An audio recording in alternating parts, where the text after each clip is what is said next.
dosa yang banyak terjadi pada anak cucu kita sekarang musim TikTok ni.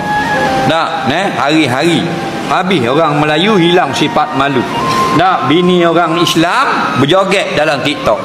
Tak, tahun 2019 tak, TikTok masuk Malaysia sebelum Covid, bodoh dah. Budak puang joget dalam rumah. Faham tak lagi? Belakang nampak robok baju gacor ayung dalam rumah. Joget tak ting. Betul tak? Orang tengok bodoh budak ni. Faham? Nampak? Ni 2024 dak joget dalam rumah dah. 5 orang, 8 orang, 10 orang anak dara. Faham? Di khalayak ramai joget. Atas rambau, depan traffic light, depan hospital, depan pasar, kat orang jual daging, tak malu sikit harang dah. Faham? Kenapa? Kerana sudah tidak ada iman. Faham?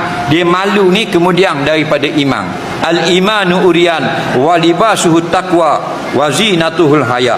Iman itu telanjang, pakaiannya adalah takwa. Aksesori bagi iman itu rasa segan dengan orang lain. Dia ni tak ada rasa segan dah. Faham? Tubik cabut luar dalam, tubik cabut baju tahu kopek, tubik tumut perut korang, tubik gelek punggung tunjuk korang. Nak suruh orang tengok ramai, daripada 15 riyal boleh 30 riyal sehari. Faham? Semua tu menempah api neraka Jahannam belaka. Tak mana tahu api neraka? Allah kata dah, simpa ni min ahli nar. Dua kumpulan manusia, member of the hell, ahli neraka. Faham lagi? Yang pertama, nisaun kasiyatun ariyatun, perempuan pakai baju menunjuk-nunjukkan badannya kepada orang yang menonton kerana tidak cukup sempurna penutupannya. Faham?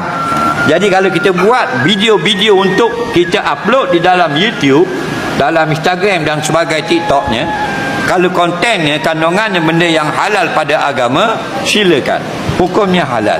Kalau kontennya, kandungannya benda yang haram, contohnya nampak aurat, maka berdosa semua orang yang melihat, dan dosa yang paling banyak orang yang buat benda itu.